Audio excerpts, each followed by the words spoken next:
Dengan kerjasama existing nih, saat ini yang sudah berlangsung atau mungkin kerjasama seperti apa yang sudah dijajaki ya bersama dengan pemerintah dan juga BUMN terkait dengan target-target dari elektrifikasi nasional 100% ini yang mungkin akan segera dilakukan atau sudah dilakukan, seperti apa Pak Revi? Pada prinsipnya kami sangat terbuka untuk kerjasama dengan semua pihak, bukan even artinya kerjasama dengan semua pihak termasuk dengan BUMN gitu loh. Sebagai contoh kalau di Indonesia kan memang aktor utama adalah PLN kan sebagai klien utama kami. Nah di PLN sendiri punya 2 subholding di bidang pembangkitan generations, ada PLN Indonesia Power, PLN IP dan juga PLN NP Nusantara Power. Kami aktif berpartisipasi dalam program-program yang dijalankan oleh 2 subholding ini, Mbak Sinta. Jadi artinya kami sangat terbuka untuk partneran dengan BUMN yang ada di Indonesia dan juga even pemerintah daerah. Kami ada case di salah satu daerah dulu. Kami kerjasama dengan BUMD-nya gitu kan untuk partnership di pengembangan energi terbarukan. Kemudian pemerintah daerahnya menyediakan akses terhadap lahan. Itu hal-hal yang skema yang sebenarnya sangat mungkin untuk dilakukan bagi kami. Termasuk saya yakin semua private sector sangat terbuka untuk kerjasama dengan BUMN dan juga pemerintah daerah untuk pengembangan EBT. Nah yang kedua terkait listrik 100% ini sebenarnya menarik konsepnya. Karena kan kalau saya baca paling nggak ya dari media yang kami lihat adalah Pak Presiden gitu lah, pemerintah Republik Indonesia pengen mengaktifkan KDMP gitu kan, Koperasi Desa Merah Putih untuk ambil peran dalam listrik desa-desa agar tercapai tadi ya, pelistrikan 100%. Menurut kami itu sangat baik melibatkan dari KDMP. Di case yang tadi saya sampaikan di awal bahwa di 3 desa tadi setupnya adalah kami kerjasama dengan BUMDes, Mbak Sinta, Badan Usaha Milik Desa. Dan ini kalau entity yang sebelumnya BUMDes kemudian diganti dengan KDMP mungkin akan lebih banyak aktivitas ekonomi yang terkait dengan hal tersebut. Nggak hanya listrik ya, begitu setupnya adalah KDMP bisa mengembangkan banyak kegiatan ekonomis lagi gitu. Kayak productive use of energy itu bisa lebih dideploy lagi gitu loh. Nah tinggal permasalahannya adalah pengalaman kami nih mengembangkan dan juga mengoperasikan pembangkit di daerah terpencil itu membangun itu gampang gitu. Yang paling sulit challenge utamanya adalah bagaimana kita memastikan operasi itu bisa sustainable. Karena masalah itu paling banyak di operasi gitu loh. Ada masalah jaringannya gangguan lah, baterainya gangguan lah.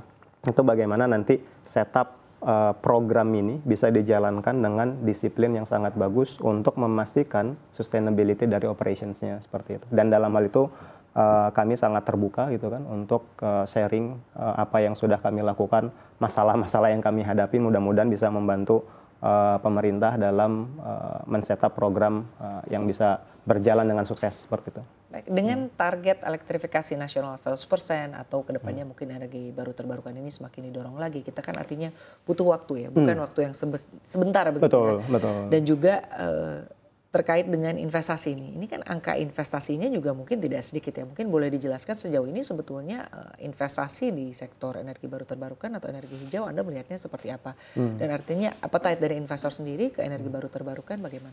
Ya sebenarnya ini appetite-nya balik lagi ke tadi Mbak. RUPTL tadi itu adalah baseline pertama. Karena itu rencana selama 10 tahun ke depan. Artinya kalau ada 50 gigawatt dari total pembangkit energi baru terbarukan yang akan dibangun, ini ada 5 gigawatt. 5 gigawatt ini kalau dikali misalnya 1 juta per megawatt, that's a lot of money gitu, a lot of investment yang mesti dibutuhkan, yang mesti dimobilize untuk mengembangkan energi baru terbarukan.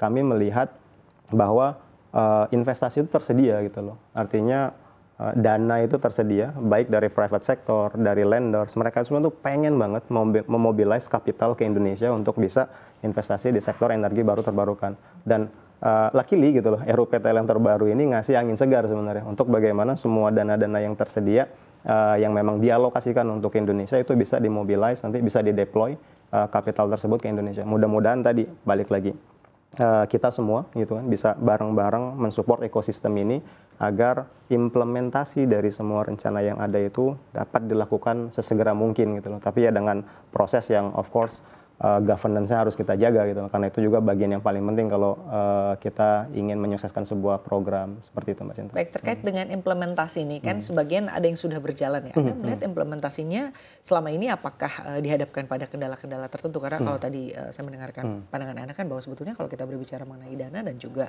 appetite dari investor mungkin tidak ada hambatan. Tinggal bagaimana mungkin ya implementasinya. Implementasinya sejauh ini seperti apa? Ya sebenarnya masalah resource allocation saja sih ya implementasi ini. Bagaimana kemudian pihak yang bisa mengorganize semua implementasi proyek ini itu dapat mengorkestrasi dengan seksama gitu loh semua planning-planning ini. Karena kan tadi Mbak Sinta sampaikan bahwa untuk mengembangkan energi baru terbarukan ini nggak hanya kapitalnya aja yang lumayan gitu loh, tapi waktu planning yang dibutuhkan itu lumayan panjang. Itu bagaimana kita bisa misalnya ya organize sebuah procurement proses yang centralized. Oh 1 gigawatt kalau kita belajar di negara tetangga kita gitu loh, ada 1 gigawatt 2 gigawatt ditenderkan secara bersama, tapi kemudian private sector ini dikasih tahu in advance misalnya 6 bulan.